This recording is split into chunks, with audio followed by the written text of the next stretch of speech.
Hello dear students, welcome in ASC starter. Dear students, इस video में ना मैं आपको केस स्टडी करवा रहा हूँ। ये जो डीओई के प्रैक्टिस पेपर है, चाहे हिंदी मीडियम स्टूडेंट्स हो या इंग्लिश मीडियम हो, आप ध्यान से इस वीडियो को समझना, आपको बहुत बेनिफिट मिलेगा। क्योंकि केस स्टडी बच्चे सुनकर जो है ना घबरा जाते, समझ नहीं आता उन्हें कैसे करना है। तो आराम से समझिए।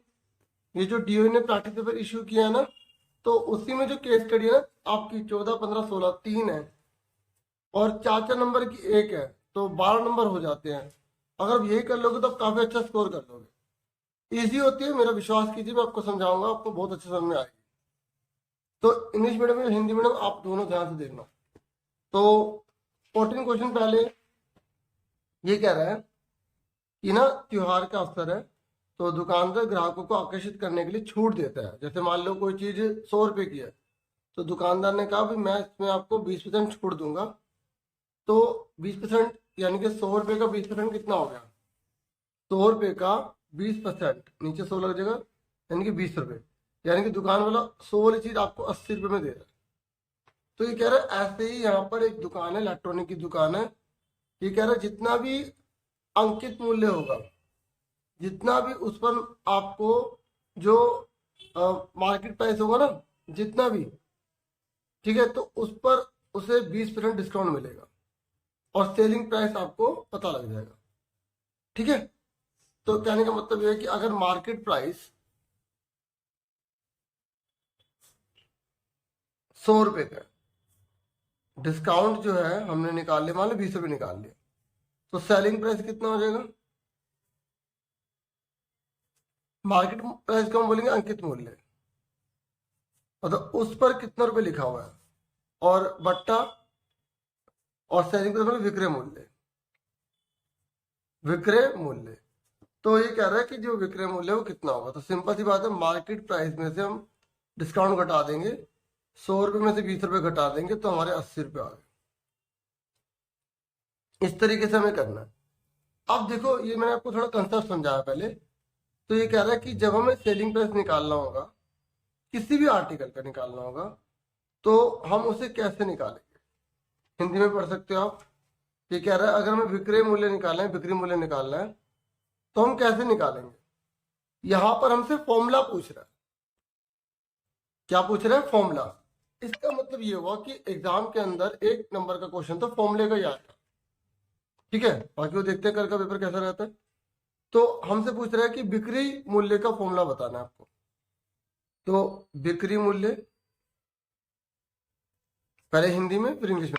बिक्री मूल्य का फॉर्मूला क्या हो गया? अंकित मूल्य में से हमें बट्टा घटा देना। जो सेलिंग प्राइस है ना, उसमें हमें वो निकालना है। तो उसके लिए हमें क्या करना होगा? मार्केट प्राइस में से हम डिस्काउंट घटा देंगे। समझ में आ गया? तो ये पहले वाले का आंसर हो गया। ठीक है, ये मैंने आपको कंसेप्ट भी समझा दिया और मैंने आपको बता भी दिया कि ये देखो, मैंने यहाँ पे समझा ना, वही चीज हमने यहाँ पे लिख कर दिखा दी। पहले तो मैं आपको कंसेप्ट समझा रहा था कि इस क्वेश्चन में है क्या। अब पहला क्वेश्चन समझ में आ गया। अब ये मत सोचना कि सेम यही आ जाएगा केस स्टडी, क्योंकि देखो डीओवी ने इश्यू किया, तो हो सकता है वो आपका पेपर इसके बेस पर बनाए और काफी आपकी हेल्प हो जाए। अब ये कह रहे मान लो अगर ब्लेंडर 1200 रुपए का अंकित मूल्य, तो वो बिकेगा कितने का? हमें पता है कि 20% डिस्काउंट है। इंग्लिश में देखो, ये कह रहा है जो ब्लेंडर है वो 1200 रुपए मार्केट प्राइस उस पर लिखा हुआ है, मार्क लिखा हुआ है, तो सेलिंग प्राइस कितने का हो? तो ऐसा कोई भी क्वेश्चन आ जाए, हमें ये फॉर्मूला लगाना है, यानी कि हमें पहले मार्केट प्राइस लिखना है। ठीक है, तो मैं आपको दूसरा करके दिखा रहा हूं। दूसरा, तो मार्केट प्राइस ऑफ, किसका नाम क्या है उसका? ये लिखा ब्लेंडर। ब्लेंडर पता ना, जिससे हम किसी चीज को, जैसे हमें इसका जूस एक तरीके से बनाना होता है, जैसे हम अदरक को बिल्कुल ब्लेंड कर देते हैं, वही चीज है। नहीं तो आप गूगल पे चेक कर लेना ब्लेंडर होता है क्या। ठीक है, तो मार्केट प्राइस ऑफ ब्लेंडर। पर यहाँ पे बात वो नहीं है कि होता है क्या, हमें तो न्यूमेरिकल से मतलब है ना। तो ब्लेंडर की जगह टीवी लिख दे, फ्रिज लिख दे, कुछ भी लिख सकता हूँ। क्या हम उस पर सर्च करते रहेंगे? नहीं ना, जो क्वेश्चन है उस पर आओ। मार्केट प्राइस ऑफ ब्लेंडर कितना है? 1200। 1200 रुपये। अब हमें क्या निकालना है? डिस्काउंट। तो डिस्काउंट कैसे निकाला जाता है? तो मैं हिंदी में लिख देता हूं, ब्लेंडर का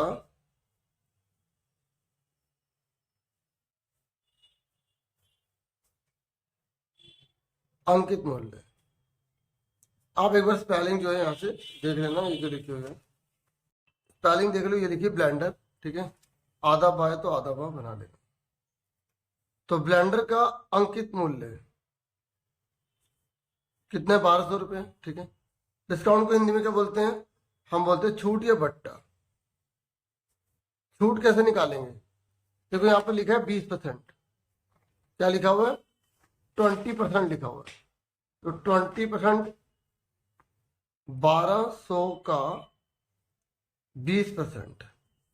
इंग्लिश में पता है कैसे लिखते हैं? इंग्लिश में ऐसा लिखते हैं, 20% ऑफ 1200, ठीक है। तो 1200 लिखा, का की जगह मल्टीप्लाई 20% की जगह नीचे 100 आ जाए, तो 2 जीरो कट गई, 12 मल्टीप्लाई 20, 12 दूनी 24, 240 हो गए, ठीक है, 240 रुपये आ गए। ये डिस्काउंट है।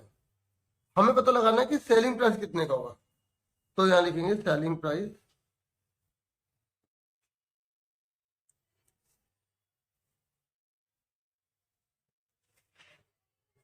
Of blender. तो 1200 में से जितना डिस्काउंट है वो घट जाएगा, तो हमें ये कितने का पड़ेगा? 960 रुपये का पड़ेगा। 20% डिस्काउंट मिला तो 960 रुपये का पड़ा हमें, ठीक है। तो ब्लेंडर का बिक्री मूल्य, कौन सा मूल्य? बिक्री मूल्य। तो हम आगे ऐसे एग्जाम में करेंगे अगर आएगा तो। अब उसके बाद इसने बोला थर्ड कि अगर मान लो 7500 रुपये का ओवन और 4500 का एलईडी टीवी हो, तो कुल कितनी छूट मिलेगी? ये वाला करो या ये वाला करो, दोनों में से एक करना। मैं आपको दोनों करा देता हूँ, तीसरा देखो। तो सबसे पहले हमें अंकित मूल्य किसका दे रखा है? ओवन का। सेम यही चीज करनी है, यही चीज दोबारा दोबारा करनी है, ठीक है। तो हम अब किसका निकालेंगे? Market price of oven. तो कितने रुपए ओवन का मार्केट प्राइस है? ये लिखा 7500 रुपये, ठीक है, 7500। तो यहां लिखेंगे ₹7500। ओवन का बिक्री मूल्य, ओवन का अंकित मूल्य, अंकित मूल्य, ठीक है। फिर उसके बाद क्या लिखेंगे? छूट, डिस्काउंट। कैसे, कितना निकालेंगे डिस्काउंट? 7500 का 20%। तो 7500 लिखा, का की जगह मल्टीप्लाई 20/100, 2 जीरो कट गई, 75 दूनी कितना होता है? 150, तो 1500 रुपये आ गया। 1500 रुपये का डिस्काउंट मिल रहा है, तो हमें सेलिंग प्राइस कितने का पड़ेगा? सेलिंग प्राइस ऑफ ओवन, तो 7500 का वो था, 1500 रुपये हमने घटा दिए, तो हमें पड़ा 6000 रुपये। तो यहां हिंदी में क्या लिखेंगे? ओवन का बिक्री मूल्य, कौन सा? बिक्री मूल्य, ठीक है। उसके बाद दूसरा कौन है? दूसरा है हमारा यहाँ पर एलईडी टीवी, कौन सा? LED TV. तो सेम ऐसे करेंगे। वैसे इसने पूछा नहीं है हमसे बिक्री मूल्य, पर मैं आपको निकाल के दिखा रहा था, ठीक है। तो एलईडी का अंकित मूल्य, हिंदी में मार्केट प्राइस ऑफ एलईडी कितना रुपए है? 37,500। डिस्काउंट कितना है? डिस्काउंट कितना है? 20% ऑफ 30। देखो जितना डिस्काउंट दे देगा उतना लिखना पड़ेगा, ये मत सोचना हर बार 20 लिखना है। यहाँ पे अगर 15 आएगा तो 15 लिखना पड़ेगा, अगर आगे ये क्वेश्चन ऐसा पैटर्न सेम आ गया तो ऐसे मल्टीप्लाई 37,500, ये इधर लिखो या इधर लिखो, बात एक ही है, दोनों मीडियम में ध्यान समझो। अब इनको मल्टीप्लाई कर लो, 0 को 0, 2 पंजे 10, 2 5 10, 2 से 14, 15, 2 से 6 7, तो 7,500 रुपये का डिस्काउंट मिल रहा है हमें। तो सेलिंग प्राइस कितने का होगा? Selling price of LED, LED का बिक्री मूल्य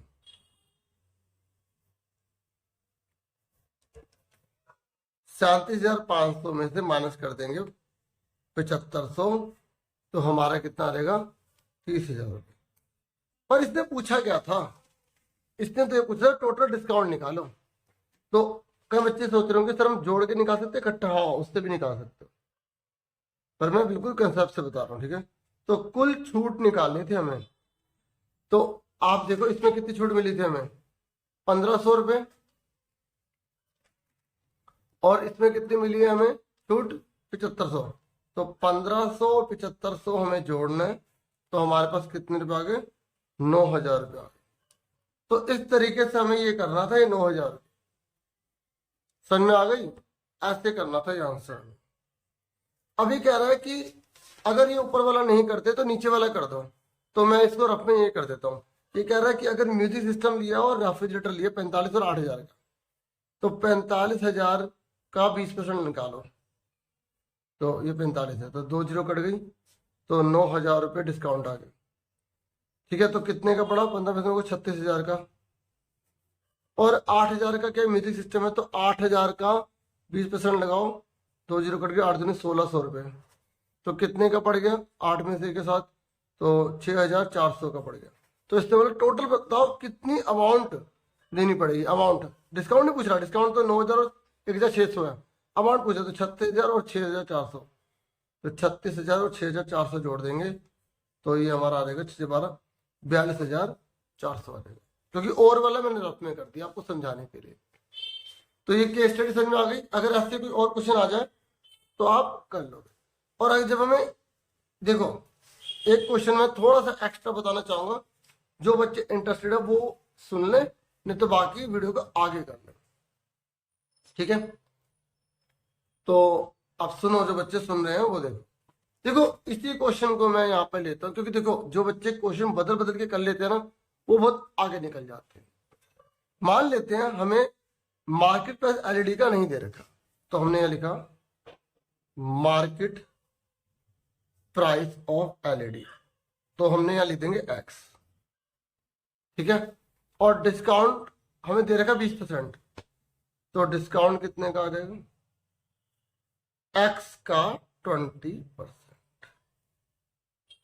समझो। और हमें जो है ये दे रखा है कि सेलिंग प्राइस क्या है, क्वेश्चन में लिख दिया है कि जो बेचा है ना वो बेचा है 30,000 का बेचा है, ये हमें दे रखा है। तो ऐसा भी तो हो सकता है ना, क्वेश्चन में हमें सेलिंग प्राइस दे दे और पूछे मार्केट प्राइस निकालो, पूछ सकता है नहीं पूछ सकता? मार्केट प्राइस पूछ सकता है। तो फिर कैसे करेंगे? आपको जो मैंने तरीका सिखाया वही फॉलो करना है। आप मार्केट प्राइस एलईडी को एक्स मान लो, जो नहीं दे रखा, डिस्काउंट एक्स का 20% कितना हो गया? एक्स का आगे जगह मल्टीप्लाई 20/100, तो इसे काटो, अगर काटना आता 0 0 कट गई, 2 एकम 2 पंजे 10, तो x बटे में 5 आ गया। अब मुझे बताओ मार्केट प्राइस में डिस्काउंट घटाने के बाद ही तो लिखते हैं सेलिंग प्राइस, तो यहां लिख देंगे अकॉर्डिंग टू क्वेश्चन, क्या लिखेंगे? x में से x बटे 5 घटाएंगे तो हमारा 30,000 रुपये आएगा। खुद सोचो, ये देखो यहां पर हमने घटाए तो था, घटाने के बाद ही तो हमारा आया सेलिंग प्राइस। तो वही चीज है कि सेलिंग प्राइस जो हमारा 30,000 है, थोड़ा छोटा करता हूं मैं, यह देखो जो हमारा सेलिंग प्राइस 30,000 है, वो हम मार्केट प्राइस में डिस्काउंट को घटाएंगे तो यही तो आएगा। तो अगर बच्चा क्वेश्चन चेंज कर करके कर लेता है ना, फिर एग्जाम में कोई भी क्वेश्चन आ जाए वो आराम से कर पाता है, क्योंकि मेरा उद्देश्य बच्चों को सिखाना है, ठीक है ना। इसलिए मैं थोड़ा सा वीडियो मैंने कहा ये जो बच्चों को देखना वो देख लो, नहीं तो आगे कर लो। अब इसे कैसे करेंगे? इसके नीचे हो सकता है आपने शॉर्टकट फॉर्मूला याद करा है, वो बहुत अलग है। बाकी मेरा तरीका सुन लो, 5 की इसमें मल्टीप्लाई करो, 5 1 जा 5, 1 की इसमें मल्टीप्लाई करो, 1 की इसमें मल्टीप्लाई करो, 30,000। 5 में से 1 गया, कितना आ गया, 4x बटे में 5, तो ये आ गया 30,000। अब ये देखो ये कैसे करेंगे, ये 4 ऊपर है तो 4 नीचे चला जाएगा, ये 5 नीचे है तो 5 ऊपर चला जाएगा। जो ऊपर होता है वो नीचे चले जाते हैं, जो नीचे होता है वो ऊपर चले जाता है, इक्वल के उधर लेके जाता है, काट दो। 4 सत्ते 28, 2 से दीजिए 4 पंजे 20, 7500 आ गया। 7500 को 5 से मल्टीप्लाई करो तो 5 5 25, 5 सत्ते 35, 37,500। देखो वही आंसर आ रहा है ना। देखो जब हम ये करा, हमने डिस्काउंट घटाया तो 30,000 आ गया। फिर यहाँ पर वही करा, हमने एक्स माना, ये लिया तो हमने इसको घटाया तो हमारा वापस वही आ गया। तो क्वेश्चन को उल्टा सीधा करना जिस बच्चे को आ जाता है ना, तो वो कोई भी क्वेश्चन आ जाए आराम से कर लेता है। चलो ये तो मैंने आपका टाइम ज़्यादा ले लिया। अब उसके बाद जो है नेक्स्ट क्वेश्चन देखो, ये वाला, ये है 15वां क्वेश्चन है हमारा। और 15वां क्वेश्चन जो है ये केस स्टडी वाला है, तो इस क्वेश्चन को अब हम करें। ये कह रहा है एक मछली घर घनाभ के आकार का। तो पहले मैं आपको इस घनाभ के इस आकार के बारे में कुछ कंसेप्ट बता दूं। वीडियो भले थोड़ी लंबी हो जाए, आप ध्यान से समझिएगा, ठीक है, ध्यान समझिएगा। ये देखिए, देखो मेरी बात सुनो।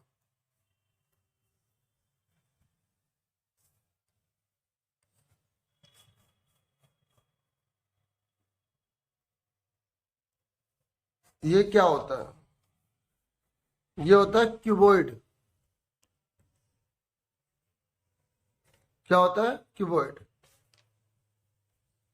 वो ना थोड़ा ब्लर हो रहा था, उसको मैं ठीक कर रहा था, इसलिए थोड़ा सा मैंने बीच में बोला नहीं। तो ये घनाभ है, क्या है, घनाभ। तो घनाभ में क्या होता है, ये लंबाई होती है, ये चौड़ाई होती है, और ये क्या होती है, ऊंचाई होती है, ठीक है। घनाभ में लंबाई होती है, चौड़ाई होती है, और ये ऊंचाई होती है। तो ये आपको पहले मैं बताने जा रहा हूं कि अगर वो आपसे पूछता है, आपको पता है इसमें कितने फेस होते हैं। मान लो जैसे ये क्यूबोर्ड की शेप में, तो एक फेस ये हो गया, एक, दूसरा फेस 2, तीसरा फेस 3, चौथा फेस 4, 5 और फिर 6, तो टोटल 6 फेस होते हैं। तो अगर आपसे इसमें पूछेगा area of 4 wall, area of 4 wall पूछेगा, तो 4 दीवारों का क्षेत्रफल अगर आपसे पूछेगा, तो आपको फॉर्मूला लगाना 2h ब्रैकेट में l प्लस g। अगर 4 दीवारें, 1 2 इधर वाली और इधर वाली 4 दीवारें पूछ रहा है, तो अगर आपसे पूछ रहा है वो area of 4 wall with ceiling,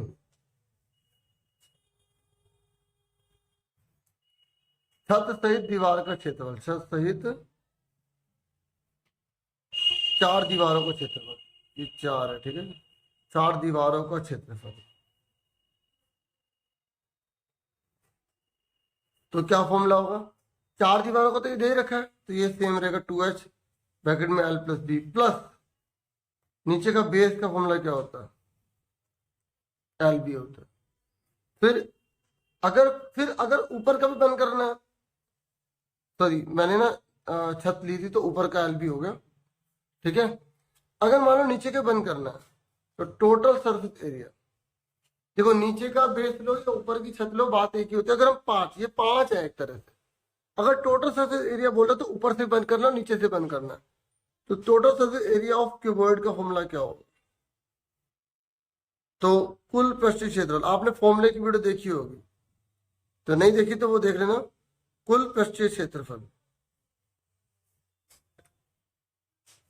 तो क्या होगा, 2 ब्रैकेट में LB plus BH plus LH, ठीक है, ये फॉर्मूला होगा। अगर एग्जाम में आपसे पूछे कि सबसे लंबा डंडा रखना, तो यहाँ पे रखेंगे लंबा डंडा, तो उसको बोलते हैं डायगोनल। अगर डायगोनल का फॉर्मूला आ जाए, डायगोनल ऑफ क्यूबॉइड, तो बाकी आपने ट्रेपीजियम वाला कर लिया ना, ट्रेपीजियम पे क्वेश्चन हर साल आता है, ठीक है। घनाभ की विकर्ण की लंबाई,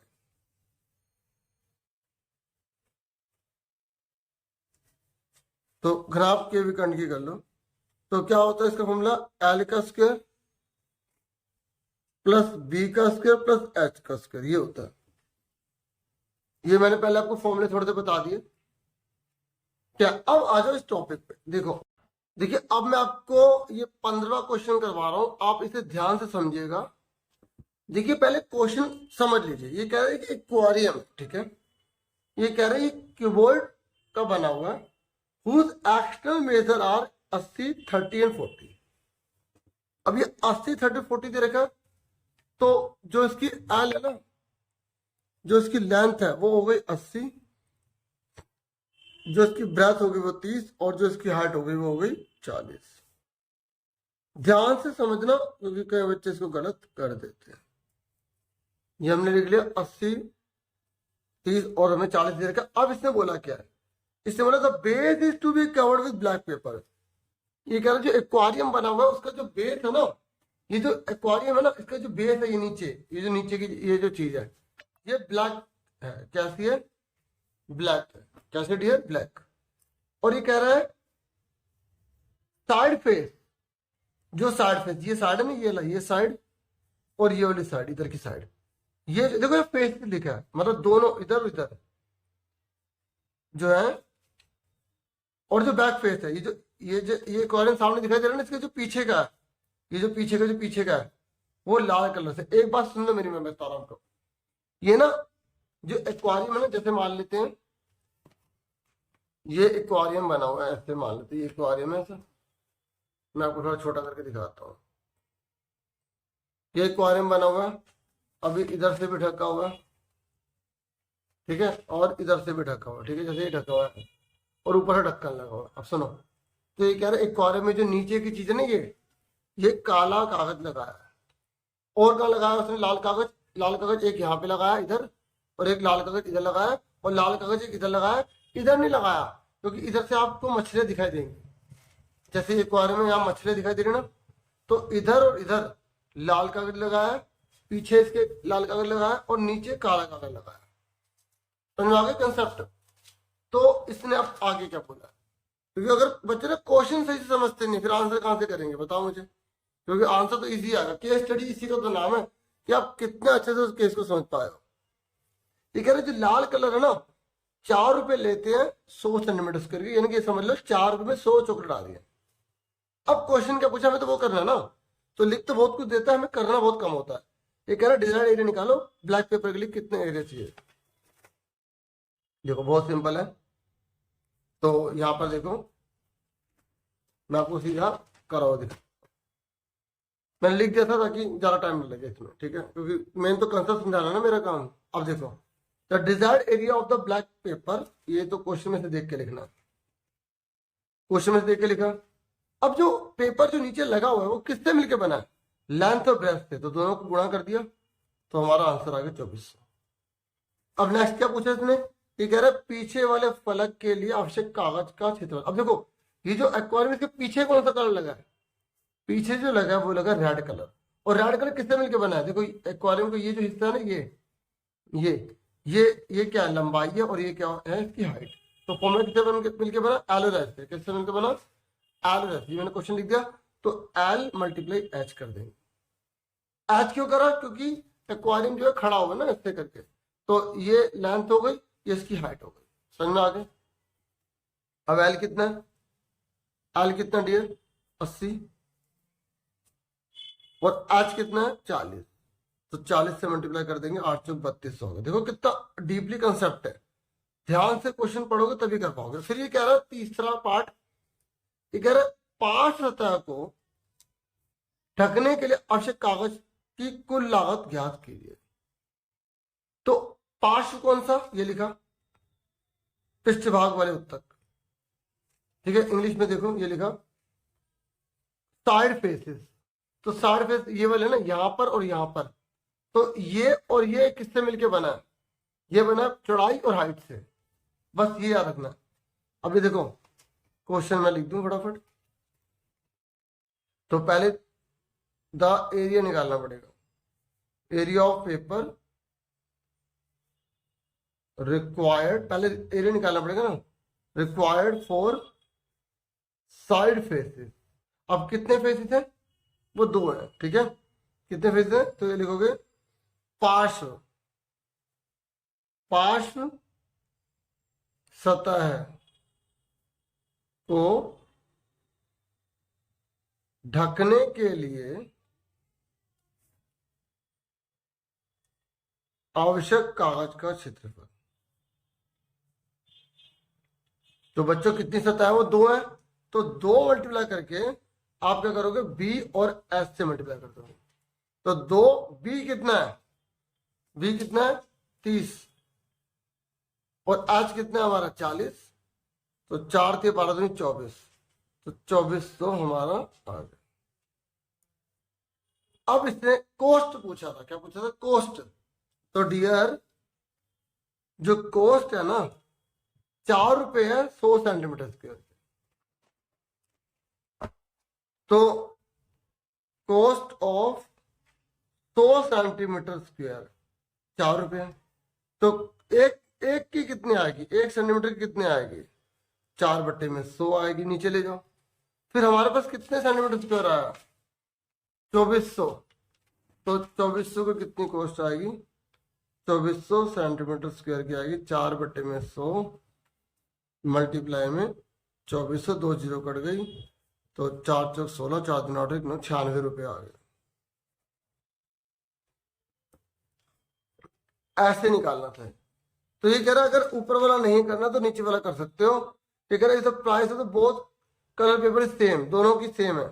तो टोटल कॉस्ट निकालो, टोटल कॉस्ट निकालो to be purchase required for the covering the desired faces of the requirement. Total cost निकालो। तो देखो कागज फिर कहाँ का लगा? तो कागज कहाँ लगा? एक यहाँ लगा, एक यहाँ लगा, एक पीछे लगा और एक नीचे लगा, ठीक है। तो टोटल कॉस्ट निकालने तो मैं आपको सिखाता हूँ। टोटल एरिया निकाल लेंगे। ये रफ में कर रहा हूँ, टोटल एरिया निकाल रहे हैं। कैसे फॉर्मूला बना?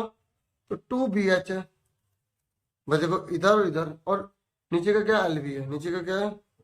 LV। और इधर साइड वाले का क्या है? LH। क्या है? देखो ये फॉर्मूला आपको कहीं भी बुक में नहीं मिलेगा, आपको अपने बनाना पड़ेगा। अब बस पुट कर दो। B कितना है? 30। H कितना है? 40। L कितना है? 80। B कितना है? 30। L कितना है? 80। H कितना है? 40। मल्टीप्लाई करो, 4 × 12 = 24, 2400, 4 से 12, 12 2 = 24, 8 3 = 24, 8 4 से 32। अब सबको ऐड कर दो। 3200, 2400 और 2400। 4 4 8 9 10 ऊपर एक कैरी, 3 4 5 6 7 8, 8000 आ गया सेंटीमीटर स्क्वायर। अब कोस्ट निकाल लो। कोस्ट कैसे निकालेंगे? 8000 को 4 से डिवाइड 100 से डिवाइड कर देंगे और 4 से मल्टीप्लाई कर देंगे। तो 2 जीरो कैंसिल हो गए, 8 चौक 32, 320 रुपये आ गए। कितना आ गया? 320 रुपये। समझ में आया केस स्टडी? अगर ये आ जाएगी तो मैं तो ये कहूँगा आ जाए, ताकि बच्चे अच्छा स्कोर कर पाए। बाकी 2 सैम्पल पेपर हैं, दोनों की अब केस स्टडी अच्छे से कर लो, क्योंकि अगर एक भी सेम आ गई तो काफी बेनिफिट मिलेगा। अब आ जाओ, ये 16 क्वेश्चन है, ये तो बहुत स्कोरिंग है डियर, ये बहुत इजी है। देखो इसे कैसे करना। ये केस स्टडी है, ठीक है। किस वर्ष श्रमिकों की संख्या न्यूनतम थी? In which year number of labourers was the minimum? बताओ कब से कम? ये देखो ये रे, सबसे कम 2006 में। देखो इन्हें पूछा है, ईयर पूछा है। देखो ध्यान से करना बच्चों, जितना इजी होता है बच्चे उतना गलत करते हैं। ईयर पूछा है, ईयर 2006, ये लिखा ईयर। तो सबसे कम किसमें है? देखो 100 है ना, तो 2006 में। तो सिर्फ पहले का आंसर क्या लिखना? 2006।